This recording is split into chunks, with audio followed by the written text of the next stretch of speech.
सुनील पंडित जी भी मेरे साथ बातचीत करने के लिए मौजूद हैं। सुनील पंडित जी, मैं आपसे ये जानना चाहूंगा, कश्मीरी पंडित समाज के साथ अब एक तरह की जबरदस्ती हो रही है कि अगर आप कश्मीर घाटी में नहीं जाएंगे तो आपकी सैलरी रोक दी जाएगी, तो किस तरह से देखते हैं आप? देखिए, कश्मीरी पंडित के साथ आज पहली बार जबरदस्ती नहीं हो रही है। सन 1990 से लेकर आज तक अब तक जो है जबरदस्तियां होती रही। जिसका घर नहीं है, जिसका बार नहीं है, जिसके पास बेचारे के पास कुछ नहीं है, उसको आज भी सताया जा रहा है। ये मेरे देश में मुझे लगता है कि जो है ना एक इतिहास रहेगा कि इस कश्मीरी पंडित को कितना सताया इस देश ने। आप देख सकते हैं 1990 के बाद 2010 में ये जो पैकेज दी थी पुरानी सरकार ने, वो इसलिए दी थी कि कश्मीर का जो माहौल है, जो एक डिफरेंसेस है कश्मीरी पंडित और कश्मीरी मुसलमान में, उसको थोड़ा सा क्लोज करने के लिए। लेकिन हमारे देश के जो पॉलिटिशियन है उन्होंने इसको भी नहीं चाहा, क्योंकि हम लोगों को खाली जब भी जरूरत होती है, जिस पॉलिटिकल पार्टी को जरूरत होती है, तब कश्मीरी पंडित को जो है डाबर आमला की तरह जो है बेचा जा रहा है, just like a Kashmir file.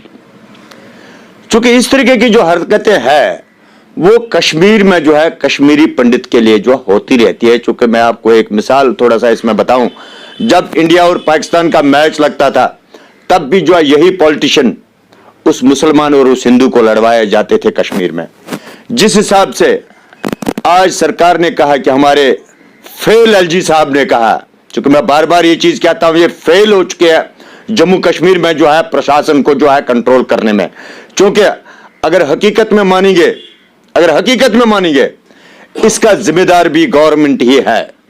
क्योंकि अगर कहीं से टारगेट किलिंग हो रही है, उसके पास हथियार कहां से रहा, और उस जगह पर हो रही है जहां पर इनजस्टिस मिलती है लोगों को, जहां न्याय मिलता है लोगों को, वहां पर जो है हमारे राहुल भट्ट भाई जैसे जो है कहीं सारे जो है शहादतें की है, उसके बाद जो है इनको बंधक बनाया जाता है। मेरे पैकेज वाले भाइयों को, उनको कहीं कॉलोनी में जो है, शेखपुरा में जो है, विश्व में जो है, मटन में जो है, उनको बंधक बनाया जाता है। वहां पर उनको शेलिंग की जाती है उनके ऊपर, और मिलिटेंट जो है घूमते रहते हैं।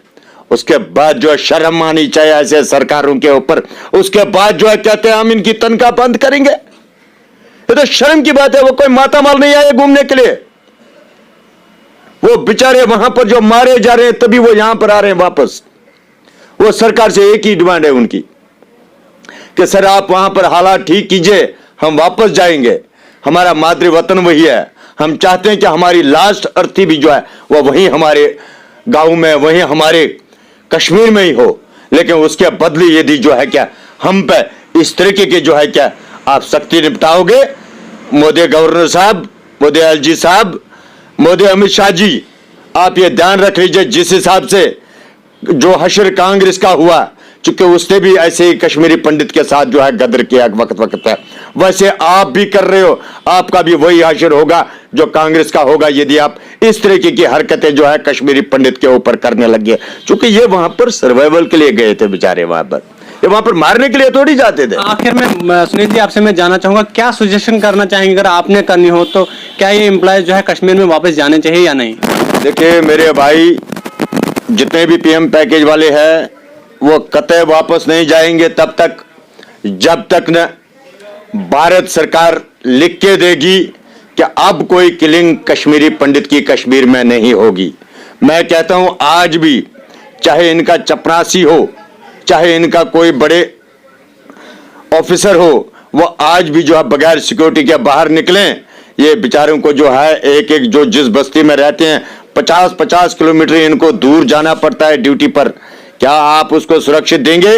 नहीं दे सकते हैं, क्योंकि खुद तो अपने प्रोटोकॉल में चल रहे हैं। वो बेचारे वहां मरने के लिए नहीं जा रहे हैं। और आपके माध्यम से मैं ये कह रहा हूं, इनकी आप तनख्वाह तुरंत रिलीज कीजिए, नहीं तो इनकी बद्दुआ लगेगी। जो कांग्रेस का हशर हुआ वही आपका भी होगा। चलिए, बहुत बहुत शुक्रिया। सुनील पंडित जी थे हमारे साथ बातचीत करने के लिए। उन्होंने कहा कि जो हाल कांग्रेस का हुआ वही बीजेपी का भी होगा अगर कश्मीरी पंडितों की तनख्वाहें नहीं रिलीज की गई। अब आपकी क्या राय है कमेंट बॉक्स में जरूर बताइए। ऐसी मजीद अपडेट्स के लिए आप देखते रहिए प्राइम पोस्ट। मुझे दीजिए इजाजत, अल्लाह हाफिज।